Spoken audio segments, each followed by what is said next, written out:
Pero vamos a hablar de la muerte súbita. No es frecuente, digo, que le pase esto a un chico de 29 años, un deportista de élite. Eso no es frecuente. Yo siempre digo, en tiempos normales hay miles y millones de aviones en el cielo, pero cuando se cae uno es noticia, ¿no? Totalmente. Lo cual no quiere decir que sea frecuente que se caiga un avión. Es más, es un hecho raro e infrecuente. ¿Es así? Por la seguridad que tiene este medio de transporte que es la aviación, ¿no? Esto mismo ocurriría con una muerte súbita en un deportista de semejante magnitud, digamos, ¿no? Pero si nos volvemos un poquito en el tiempo, aquí en nuestra cancha de Huracán ocurrió lo mismo, con un jugador joven también. Cancha de Huracán y Boca Unidos. Exacto. Ese deportista joven también no tuvo la suerte de sobrevivir. Ese deportista falleció. ¿Pero por qué falleció? Porque si a la muerte súbita no la atendemos en los 3 primeros minutos que siguen de ocurrido el evento, es muy probable que ese paciente tenga un destino fatal, ese episodio, ¿no? Y obviamente que acá ver las imágenes con los jugadores abanicando con sus remeras, es, con perdón lo que voy a decir, es la expresión máxima del subdesarrollo, porque ese paciente en ese momento debería haber recibido otro tipo de atención, que la recibió, pero en forma tardía, ¿sí? Entonces, vamos a decirle a la gente cosas muy concretas con respecto a muerte súbita. Primero, que no es una cosa infrecuente. Una muerte súbita cada 15 minutos ocurre, Turco. En la Argentina, 40.000 muertes súbitas al año. Pero la mayoría de las muertes súbitas no ocurren en deportistas jóvenes. Ocurren en personas mayores, personas más mayores. Y yo voy a explicar primero qué es muerte súbita. Hay un par de definiciones, pero bueno, vamos a decir, es la muerte que ocurre de manera inesperada en una persona aparentemente sana, en el periodo que va desde el inicio de los síntomas y dentro de las 24 horas. O sea que yo, por ejemplo, comencé con dolor de pecho hoy, empieza a correr el tiempo, si en las 24 horas que siguen ocurre mi muerte, pues entonces yo ayer estaba bien, hace un rato estaba bien, y en las próximas 24 horas ocurre mi muerte de forma inesperada, entra dentro de la categoría de muerte súbita.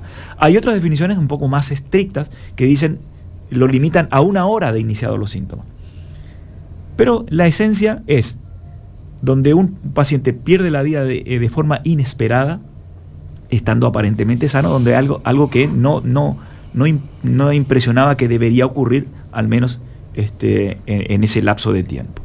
Entonces, ¿cuál es la diferencia con síncope? La muerte súbita es pérdida brusca de conciencia con caída al piso, y si no media una reanimación o una intervención médica,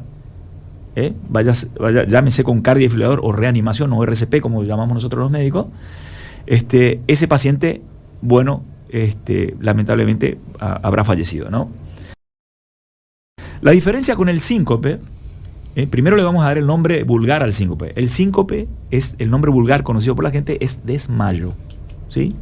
Ni más ni menos que el desmayo. Entonces, cuando la gente viene y dice, no, bueno, mi papá o mi vecino falleció de síncope, bueno, hay que decir que esto es un error. Nadie puede fallecer de un síncope, porque un síncope es un desmayo.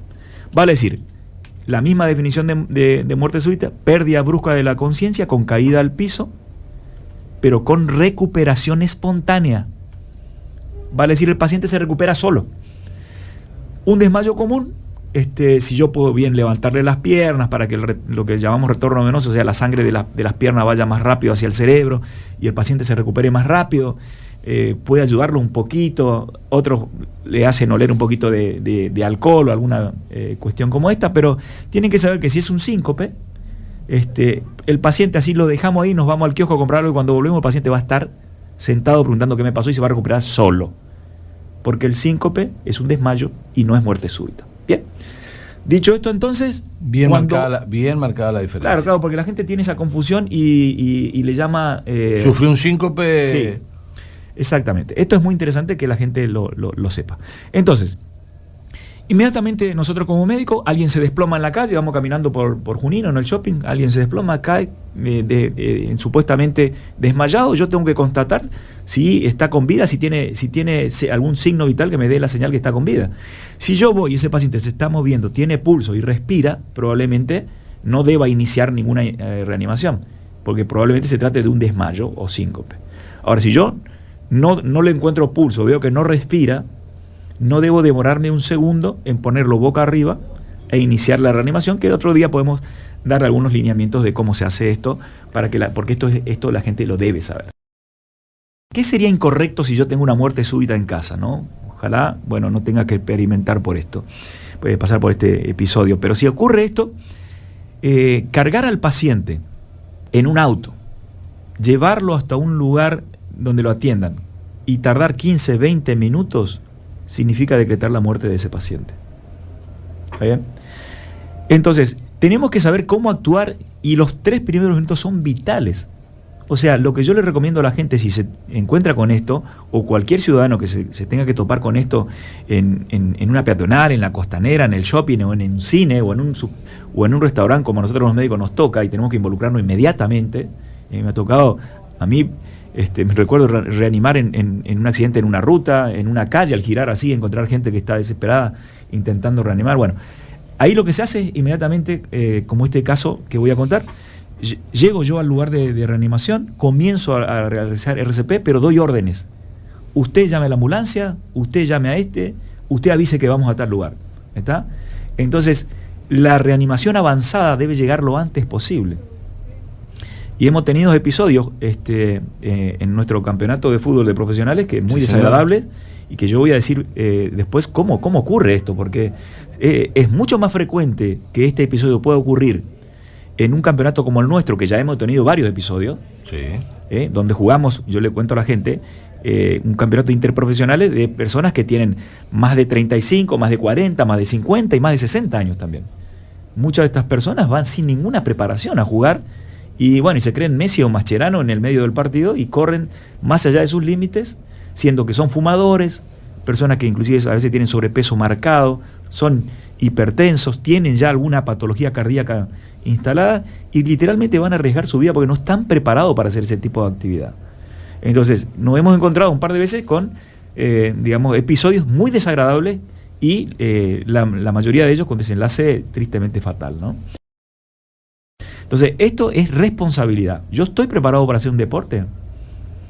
Lo decíamos el otro día con la doctora Eliana, que para hacer un deporte después de cierta edad hay que estar preparado y chequeado.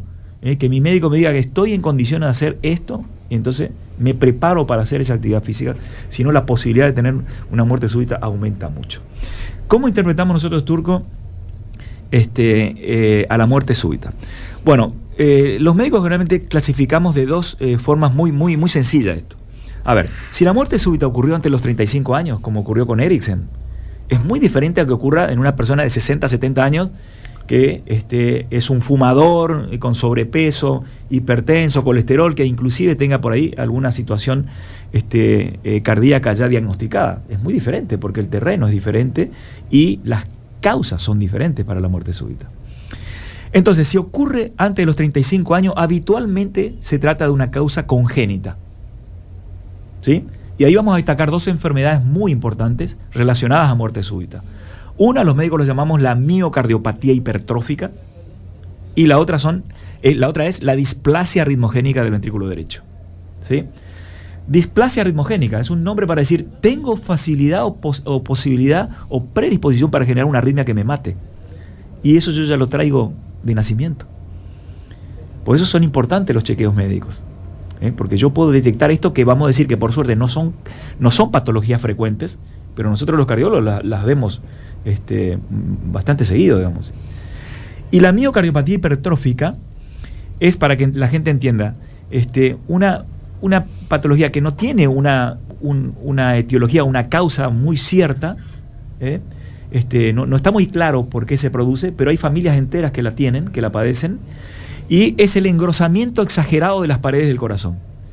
Una pared de corazón normal tiene que medir menos de 11 milímetros, y estamos hablando de pacientes que he tenido yo de 30 y más también. Es como decir, un bife gordo así, de las paredes, y no estamos hablando de agrandamiento cardíaco, sino de hipertrofia, que es el nombre que recibe, inclusive el músculo cuando vamos a hacer pesa y sobrecargado de trabajo, nuestro músculo se hipertrofia y queda el bíceps tan lindo y grueso así. Bueno, el corazón a veces, por no sabemos qué causa bien definida, engruesa sus paredes de una manera exagerada y esto predispone nuevamente a las arritmias, que son las que provocan la muerte inesperada en este tipo de pacientes.